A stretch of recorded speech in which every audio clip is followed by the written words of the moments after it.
So good morning, members, and welcome to this meeting of Audit, Risk and Scrutiny Committee. The meeting is being live streamed and recorded and will be made available for viewing through the Council website. Remote participants, which I think we all are today, please follow the good practice guidance, which includes muting microphones, switching off your video when you're not addressing the meeting, writing speak in the Teams chat function when you want to contribute. Please don't repeat contributions already made by other members. No material should be posted in the chat function if it's intended as part of the discussion. Usual standing orders apply, including that any votes will be undertaken by roll call.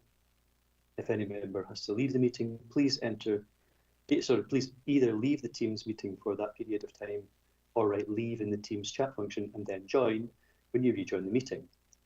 All members should speak clearly, taking their time and speaking directly into the microphone when making contributions. When referring to reports, please provide the reference to the relevant page and paragraph to allow everyone to follow. And of course, focus contributions on areas where clarification is required or to propose an alternative to a recommendation. So, Claire, would you be able to provide the Cedrin and apologies, please? Yes, thank you, Chair. I can advise currently we've got 12 members present. I've been advised of 2 apologies this morning from Councillors Bretty and Stitt, and 1 member currently not present being Councillor Scobie. Thank you. Thanks, Claire. So I approve of members' remote participation.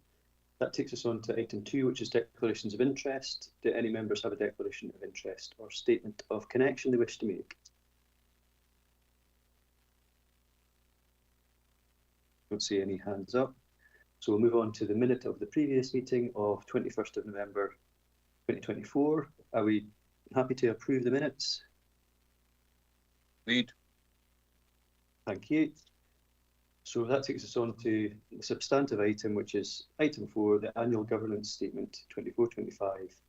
And we've got Fraser Davis here to assist if members have any questions. So is there anything you'd like to add, Fraser, at the start before opening up to members? Nothing at this point, Chair, thank you. Okay, thank you. So over to members. Councillor Drybra. Yeah, thanks, Chair. Just a couple of points. First of all, this is the the initial draft of the annual government statement, and the next steps are in 4.5 and 4.6. So this isn't the end result. This is the start of the process. There is only one sort of concern I have, and if I can get some clarification on it, and it's at page 24 at 3.2.8, and it's the 6th bullet point from the bottom, and it says direct engagement with elected members through the Council's ES service. But it says to ensure that feedback, including complaints, are captured. Now, I've got no problem using the EMES service, but I hope that some officers will not use that as an excuse to say you can only come through me through the EMES system, rather as directly to make sure that we can have discussions with officers, maybe not just for complaints, but perhaps opportunities to improve some things. Yeah, thanks, Archie. Vlad, in fact, if officers just want to come in directly to respond, it might be easier than, because I think we sort of know how it works, so that's fine. So, sorry, over to you, Vlad. Yeah, thank you. I completely take that on board, and I think it's there probably more in terms of showing our evidence as to the various mechanisms that are in place in terms of that ongoing journey of improvement and how we go about dealing with these. Obviously, there's a very clear system in place in terms of EMESs, how we respond to them, the amount of, the data's there to show that we're compliant with, I think it's a kind of 3-day turnaround, unless it's a substantive kind of query that's come in. It allows obviously a good deal of governance and ensuring that the relevant manager's cited, etc. But that's only one route, as we know, in terms of members' queries. There's lots of other mechanisms, and rightly so, members do have access to a range of officers that they can go through direct. I think, as we know, the system's there for a reason, but that doesn't stop members obviously raising matters in other ways, which we have plenty of other mechanisms for that. Okay, thank you. Thanks, Archie. Sorry, Councillor Driver. So, any further questions from members? I do have a couple of my own, but I'll allow a bit of space for members to chip in at this point. Councillor Hagman. Thanks, Chair. Good morning, everyone. Yeah, no, thanks for the report. It's useful to know that this is the first stage and we've got the opportunity to add in and query at this point. So a couple of points from me, starting on page 23. It references 3.2.4, officers from across the services undertake nationally accredited training to ensure there's consistency in terms of our engagement activity. And then also the next bullet point goes on to specific strategies and frameworks for targeted groups.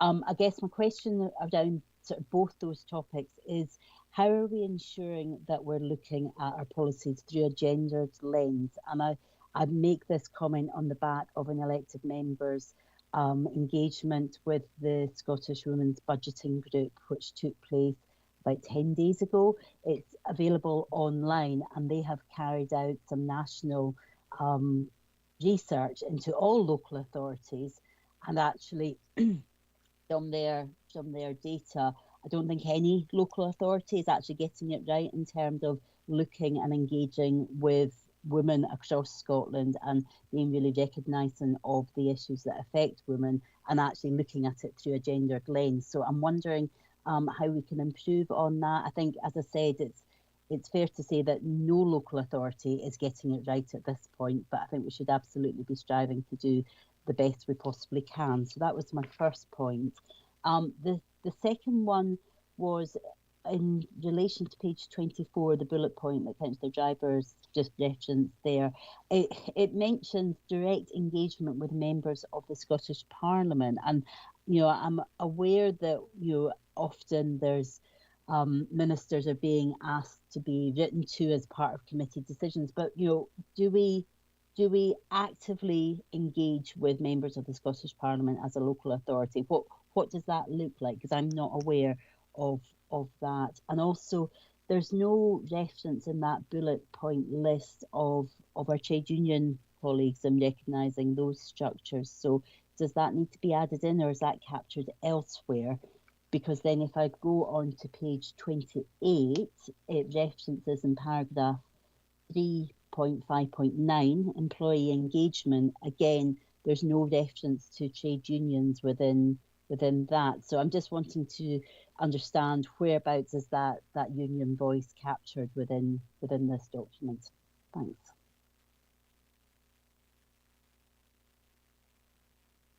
Thanks, Councillor Hagman. So who wants to pick that one up then? Yeah, I'll start it off, and maybe Fraser can help me out. In terms of, I think, maybe three distinct questions there. I think the first one on the kind of gender-specific lens, if it's okay with Councillor Hagman, I think that's one that we'll need to ask the relevant kind of leads on that, and we can come back to you. So we'll take an action to do that for all members of this committee. The question around direct engagement with MSPs, yes, we do have quite regular engagement in terms of probably, again, a number of routes.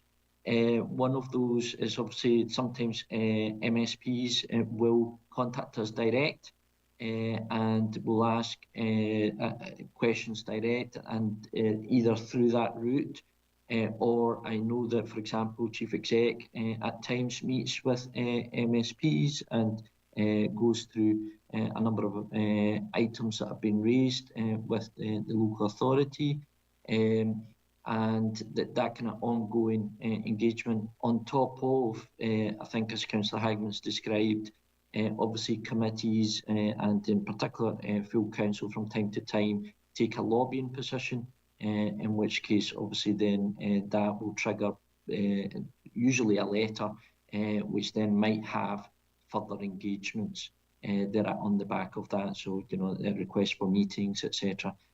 So there is ongoing dialogue with MSPs from a number of fronts. And in terms of the reference to the unions, I think that's a really valid point, Fraser. I think we need to capture that there's a significant, again, number of infrastructure meetings and governance routes for ongoing consultation, engagement and dialogue with the unions that maybe aren't reflected in this AGS as it currently stands. So we'll input all of those because there's a number of mechanisms in place and we're constantly looking to improve those. Thank you. Fraser, did you want to add to that, or is that satisfactory, Councillor Hagan? Yeah, so I mean, I'm happy, Fraser, to sort of send you the national document that was published, I think, let's say about 10 days ago. So you've got that for your information, and that's helpful to understand that MSPs are able to raise issues direct with the chief executive. I guess my question is, how would members be cited if there's national issues that are being brought to ourselves as an organisation?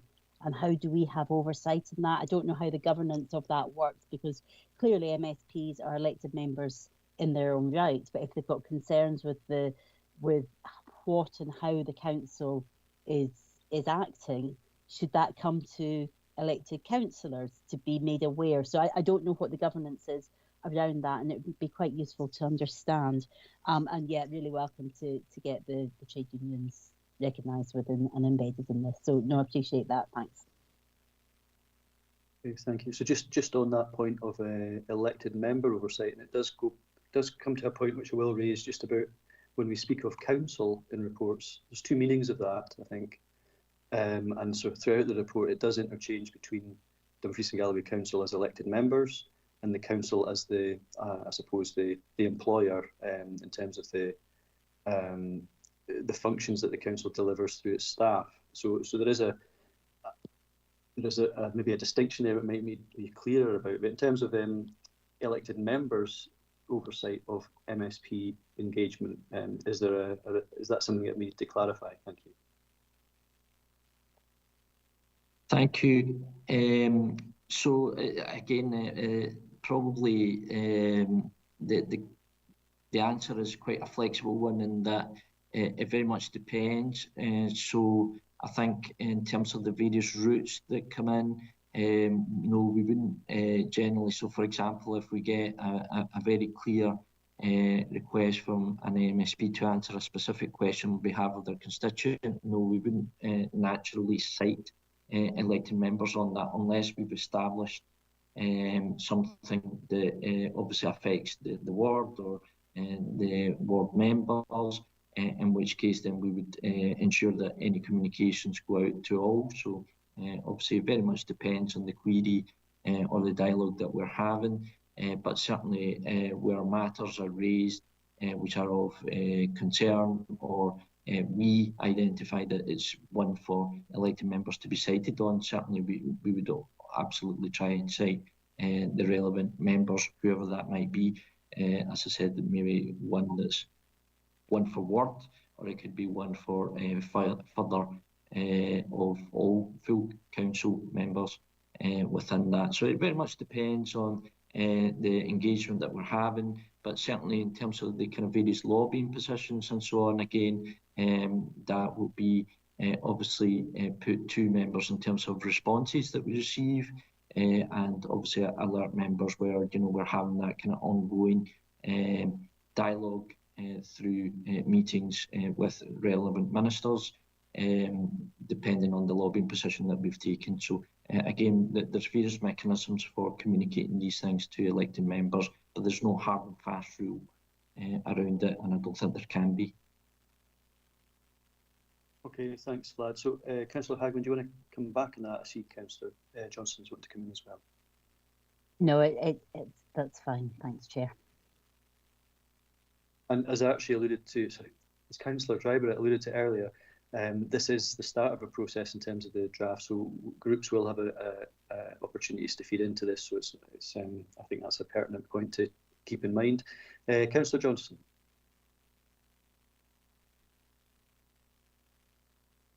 Yeah, thanks, Chair. It's actually page 29, 3.6.5. It's in reference to the integrity group. And I just wondered, at the end of 3.6.5, it says the protocols and procedures for monitoring and managing the same are rigorously reviewed and updated. And the integrity group is something that comes up in discussion occasionally because members don't really seem to have much oversight of anything that happens in that particular function, and I can't recollect any kind of reporting mechanism. I mean, this particular committee here would be the perfect forum for it, I think. But I was just curious to see who actually, you say that it's reviewed and updated by whom and who has oversight of that. Yeah. Thanks, Councillor Johnson. So, Vlad, over to you.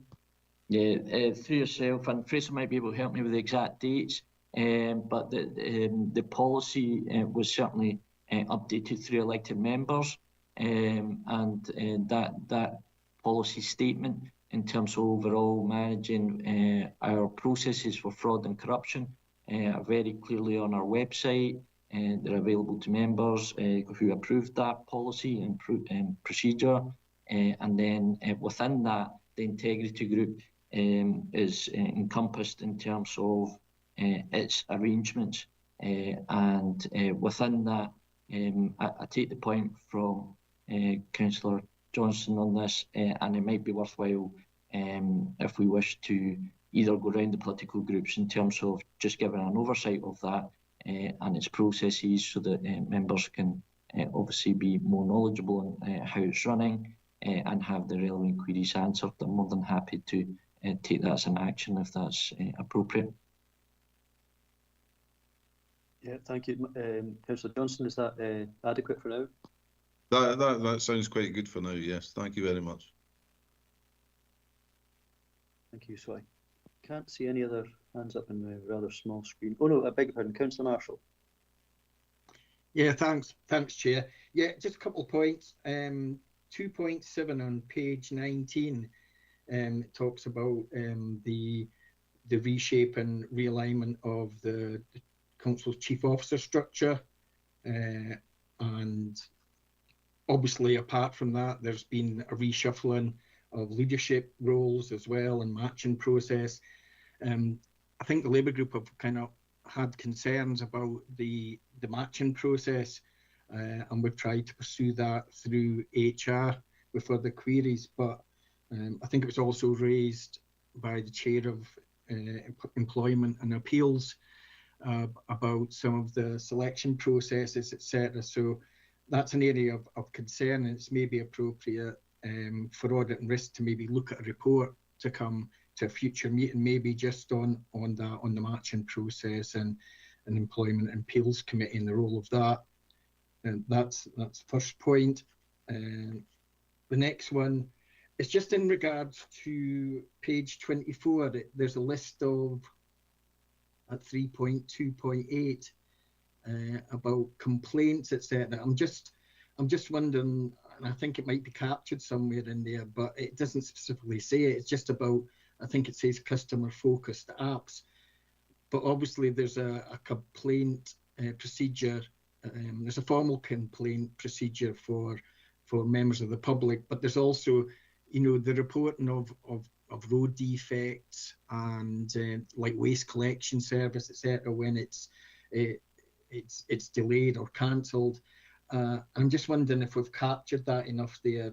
But obviously there is concern from the public about how effective that complaints procedure is and how complaints are handled.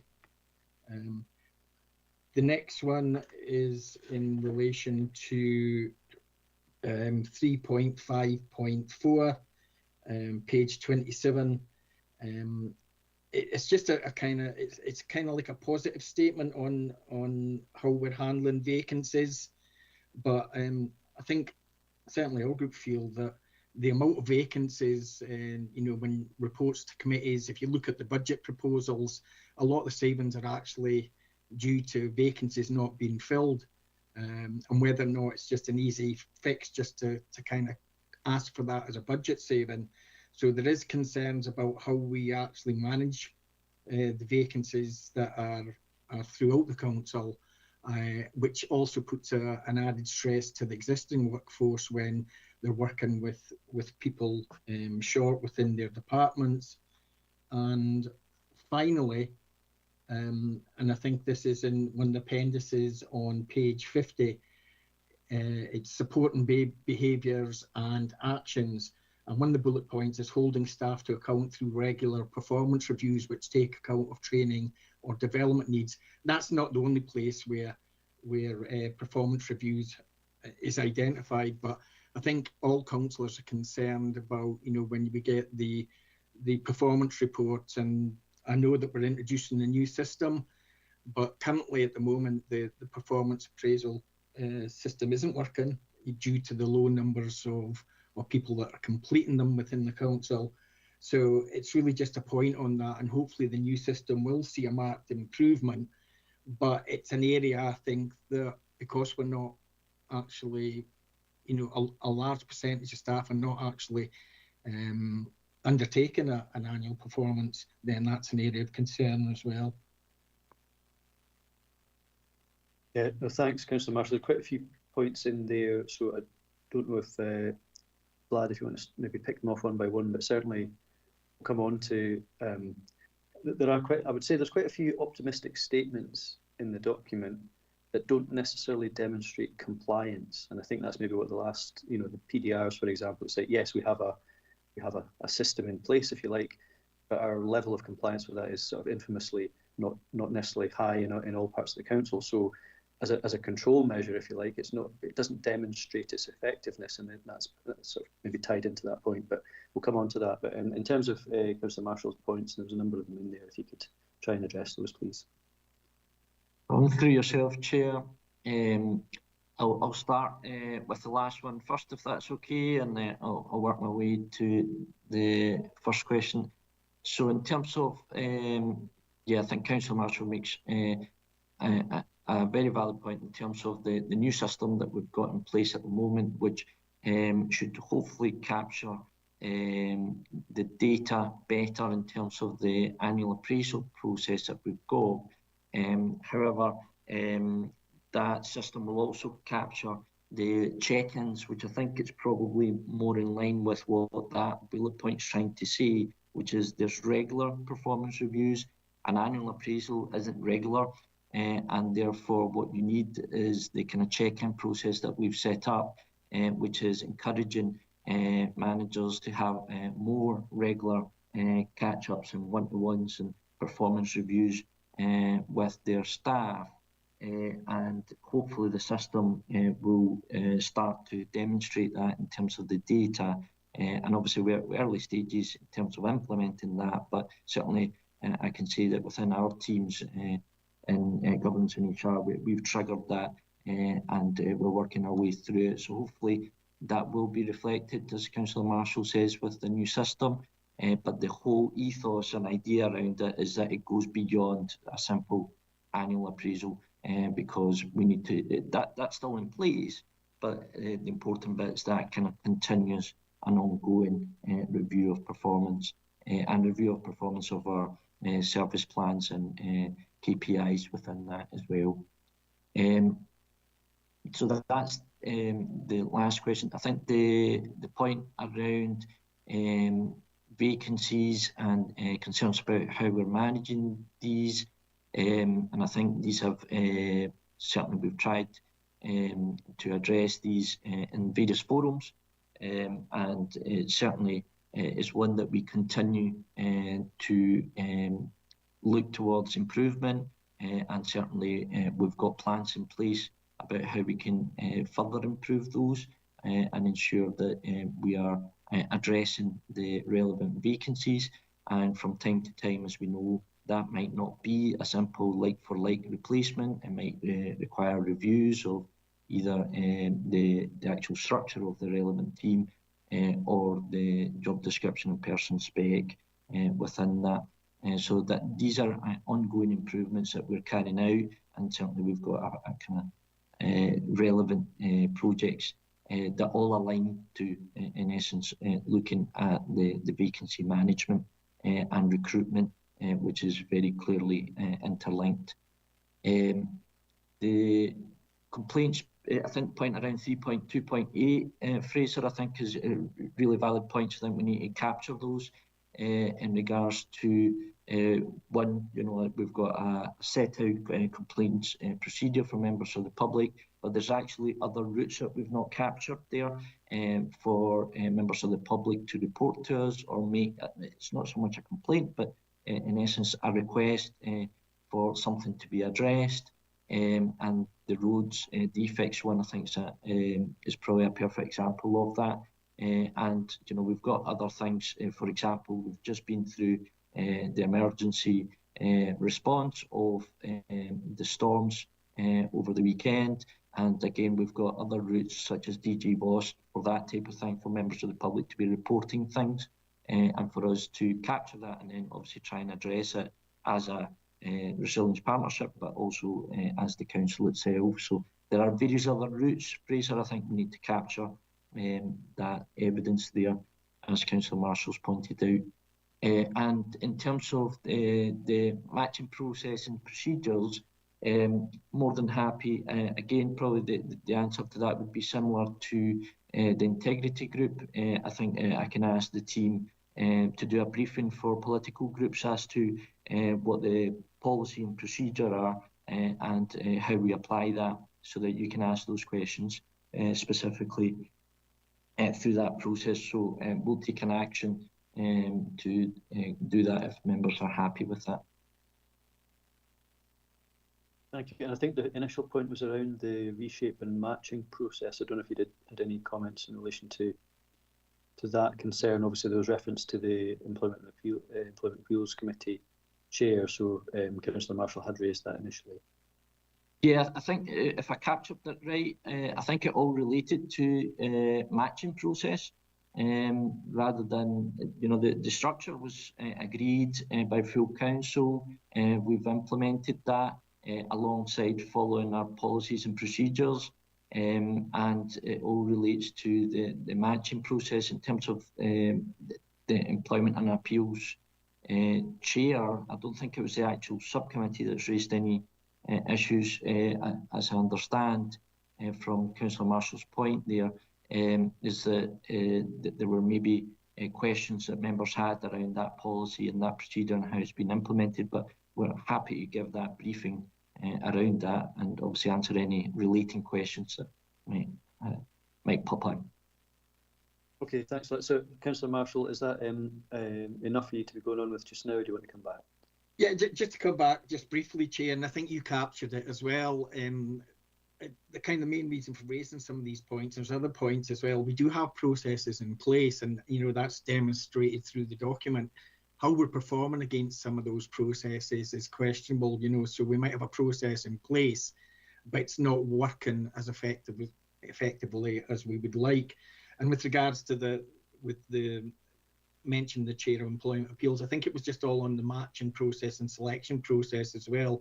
I think it was discussed at the last full council. There was concerns on employment and appeals and the role that it does, but also there's an ongoing issue certainly with our group with regards to the matching process. And if we can just it's just on page 27, 3.5.2, and it states that Dumfries and Calloway Council ensures that appropriate people with the right skills, qualifications and experience are appointed to ensure effective operation and delivery of services.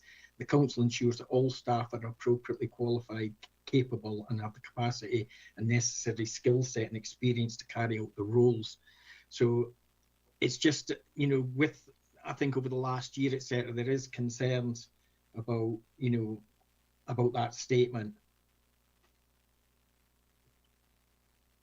No, thanks, Councillor Marshall. And I think it, again, introduced the idea maybe of what's the difference between Dumfries and Galloway Council and the council. So, and sometimes there might be processes within HR, for example, that aim to provide that assurance, but elected members don't necessarily have any oversight or scrutiny of how effective that is.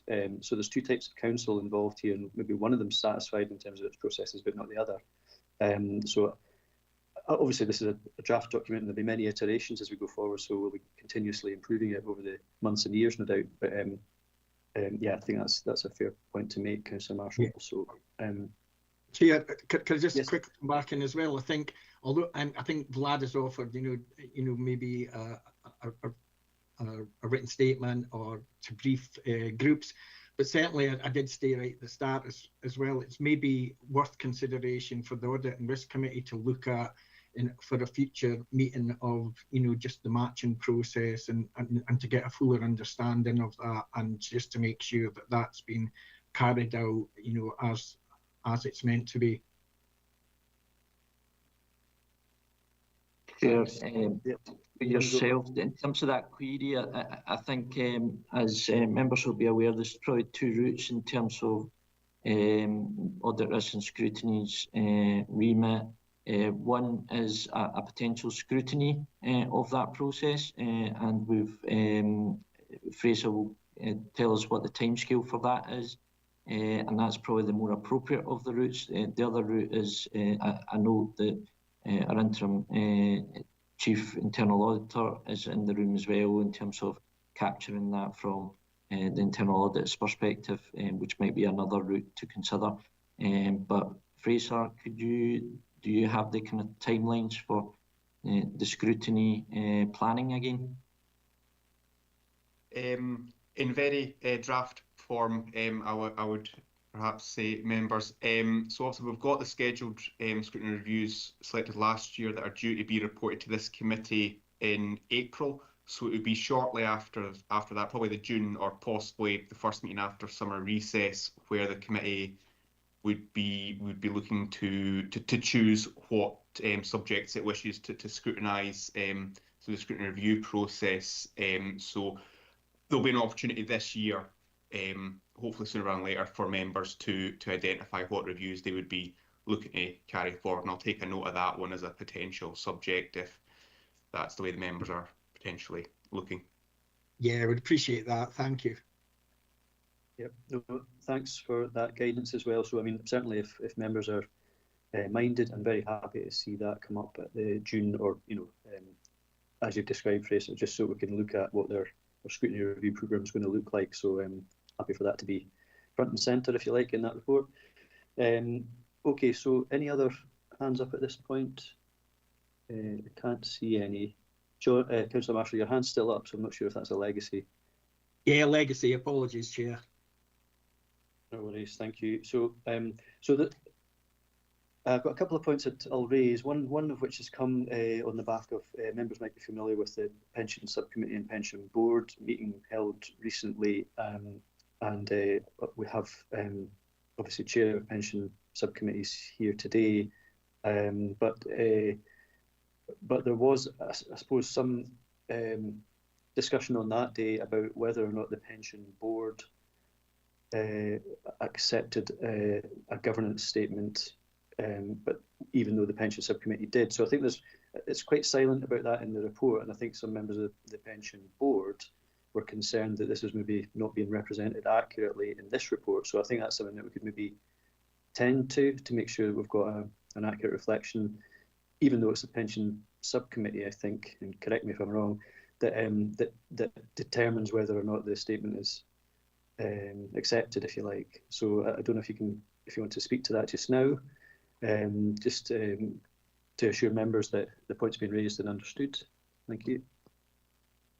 Yeah, thank you, Chair, and happy to consider that and look into that.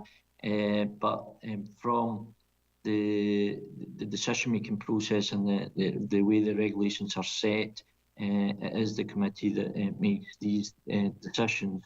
On the back of that, there might be changes to obviously our scheme of delegations to mirror that, and that will be taken forward. And within that, if the Pensions Board make a statement that they're still in disagreement with it, then we would capture that through that process.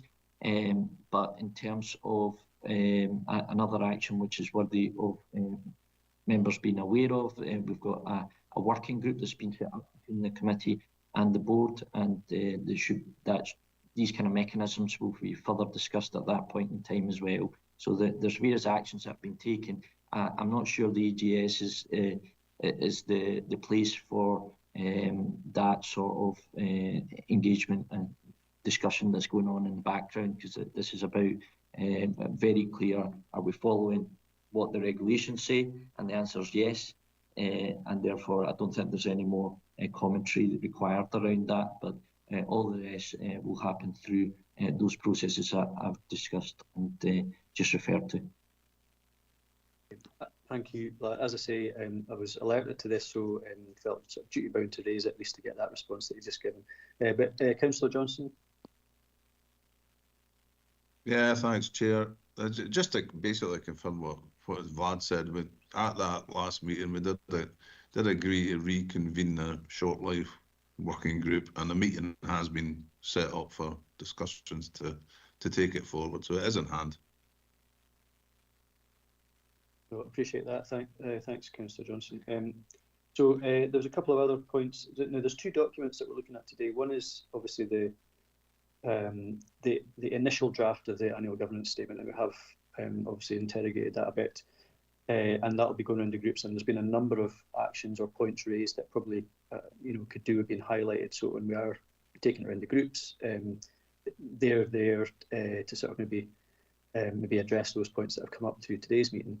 And the second document is the refreshed local code of corporate governance, which is the Appendix 2 document, which we've been asked to agree today. And I appreciate that it's a refresh, but it goes back to the point about, I suppose, when we're talking about compliance. Now, I suppose we can comply with a code, but then you're into sort of highway code territory. I always like to think of everybody knows what the highway code is, but not everybody complies with it. Let's say, and it's not it's the compliance bit that bothers people, I think. So so I'm just wondering, is there any further iterations of scrutiny that we can do on that, particularly the section relating to demonstrations of compliance? Because I do feel there's maybe a refinement we could do to improve that, where we might have a document that addresses what the code is asking for, but it doesn't necessarily demonstrate that we're compliant with what that code expects of us, I suppose. So we might have the plan in place, but not necessarily the evidence to say that we're following that as closely as we should. So, and I know that's what our scrutiny through committees might be, but I've just wondered if you could maybe take that on board for a moment. And then there's a wee omission as well that I maybe suggest we could include in the list of partners. But just on that point, is that something that is worth future discussion? Thank you. Yeah, I'll maybe kick it off, and again, if Fraser wants to jump in afterwards, yeah, more than happy to consider that as to how best we do it. However, I think you probably hit the nail on the head in terms of if you look through that list of demonstrating compliance, and it might be just the wording that we're using, and more than anything, it might be more about having the right policies and procedures in place. Thereafter, these are scrutinised through a range of service committees and audit risk and scrutiny as well, in terms of some of the bullet points within that. And we obviously have kind of, for quite a lot of these, annual reporting. So you're looking at the FOIs, for example, that'll be in terms of reporting. So yeah, I think in essence we'll go away and consider that very point from yourself. But as you pointed out, the actual scrutiny of this is taking place, and it's taking place through a range of routes. So it's maybe just trying to capture that, maybe, Fraser, and we can have a consideration as to how we capture, in essence, where the kind of reporting mechanism is for that performance. Yeah, no, that would be helpful, and it's maybe something that we could, just thinking off the top of my head, but chair and vice chair could maybe meet with yourself as lead sort of officer and support the team, just to maybe say, well, okay, well, if there's a governance principle, that's fine. It's a demonstration of how we implement the code rather than compliance. I'm not sure if compliance is the right word, but then there might be a third column or something like that that says, and here's where it's scrutinised. You know what I mean? So there's a kind of full map of what we're trying to achieve, what we put in place to try and achieve that, and then how well we're actually achieving it, if you like. But that's maybe a piece of future work, and happy to liaise or engage on that basis if members are happy for that to go ahead. The only other thing I think that I had was around, we've got a list of partner organisations. I'll just find the page again. And you mentioned one there earlier, which has been on everybody's mind, which is DG VOST, which is maybe not the type of partner you mean to be on that list, but it's certainly not on it. But it is very much a partnership organisation that stood up in times of need, sort of thing. So I don't know if that's something we need to think about. And similarly, I think it related to one of the points about Borderlands growth deal, and Department for Transport is one of the bodies that, for one reason or another, we do sort of peripherally have to deal with as part of their assets around in our region. So I think these are sort of minor points just for addition onto that. So I don't know if you could include those if they're appropriate. Other than that, again, I'm scanning the screen for hands up, but I don't see any. So with all those points that have been raised, and it's looking quite good, are we happy then to go to the recommendations? So we've considered the initial draft of the governance statement, and there's been a lot of points made and a few actions arising for that. I don't know if you can maybe summarise the actions that we've agreed on the back of that. But are we happy to agree that we've considered that? And if you can just maybe summarise those actions as far as you know them. Thank you.